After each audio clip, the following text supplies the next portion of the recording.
దేవుని వాక్యానికి లోబడి మనకున్నటువంటి వాతావరణాన్ని అనుకూలపరుచుకొని మనం దేవుని వాక్యాన్ని ఎంత కన్వీనియంట్గా మనం కూర్చొని వింటున్నాం. మాకు ఢిల్లీలో మందిరం లేదు, ఎందుకంటే గవర్నమెంటే ఇవ్వాలి. గవర్నమెంట్కి అప్లై చేసినాం కానీ వాళ్ళు ఇవ్వలే. అందుకని మేము గ్యాదర్ అనే ఒక స్కూల్లో గ్యాదర్ అవుతాం. అయినా సమృద్ధిగా ఉంటుంది వాక్యం. వచ్చిన వాళ్ళు మళ్ళీ బోరు. అట్లా ఉండాలా. మందిరంలో ఎన్నో జరగచ్చు, ఆ మాదిరి ఉండాలి. భక్సింగ్ గారు వాక్యం చెప్తే అందరినీ గమనిస్తూ ఉంటాడు, గమనించి వాక్యం చెప్తాడు. ఒకసారి ముత్తునాయకం గారు నేను చెప్పినాను అక్కడ మొరటూరులో.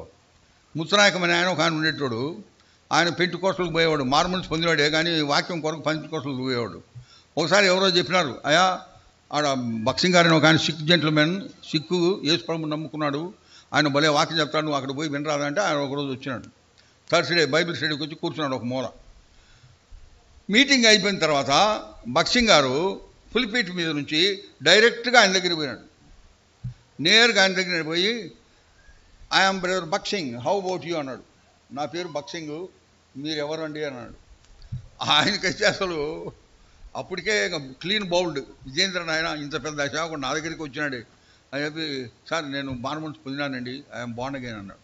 ఓ ప్రైజ్ ది లార్డ్ అని చెప్పిన తర్వాత he called one brother, give him dinner and send him అన్నాడు.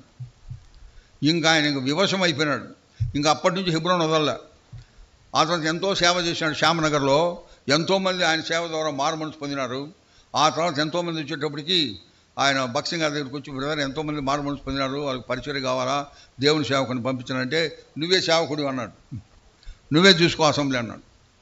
అప్పటి నుంచి చనిపోయేంత వరకు ఈ serve as a govt servant. He was an officer in AG office, accountant general ఆఫీస్లో ఆఫీసర్. ఆయన ఎంతో సేవ చేశాడు. ఆయన చనిపోయినప్పుడు నేను పోయినాను. సాక్ష్యాలు చెప్పిన వాళ్ళందరూ, అక్కడున్న ఎల్డర్సు, సీనియర్ బ్రదర్సు, వాళ్ళ ఫ్యామిలీస్ అందరూ ఏమి చెప్పినారంటే, ఈయన ద్వారానే మేము రక్షణ పొందినామన్నారు.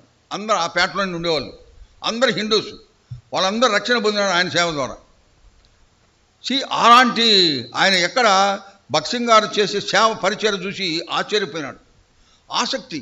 ఇప్పుడు కొంతమంది ఎంతోమంది కొత్త వాళ్ళు వచ్చి ఉంటారు, ఎంతమంది పోయి వాళ్ళని కలుస్తున్నారు. మనం ఎవరిని కలుస్తాం? మన ఫ్రెండ్స్, మన అత్త మామలు, లేకపోతే ఎవరు సిస్టర్సు, వాళ్ళ సొంత వాళ్ళకి బాగుండవు వదినా, అట్లా ఇట్లా మాట్లాడుకొని వెళ్ళిపోతారు.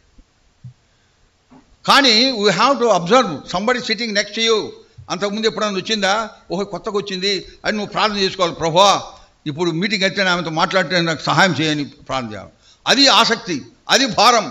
నేను ఎప్పుడు చెప్తుంటాను, ఎనీ సేవ భారంతో కూడినదే ఉండాలి, భారం ఉండాలి. ఆత్మల విషయమైనటువంటి భారం ఉంటే ఎవరైనా మందిరానికి వచ్చి కూర్చుంటే అది ఎట్ట పోగొట్టుకుంటావు? మనం బయటికి పోయి ప్రయాసపడి భారం మోసుకుంటున్న సమస్తమైన వారులారా నా ఎదుకు రండి, నేను మీకు విశ్రాంతిని ఇస్తానని చెప్తాం. ఇక్కడ పిలవకుండానే వచ్చి కూర్చున్నారు ఎంతోమంది.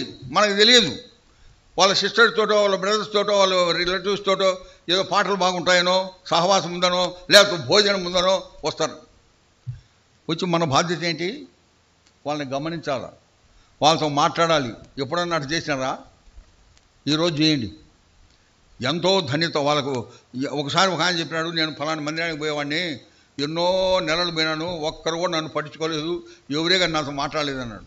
ఎంత వెరీ సాడ్, వెరీ బ్యాడ్. సేవకులకి ఎక్కువగా ఉండాలి. అది సేవకుడుకుంటే వాళ్ళకు కూడా ఉంటుంది. తెలుగులో ఒక సామెత ఉంది తెలుసా? ఏంటి? యథా రాజా తథా ప్రజ. ఇప్పుడు ఏమైందంటే యథా ప్రజ తథా రాజా మొదలైపోయింది. So we have to be careful in the ministry of the board of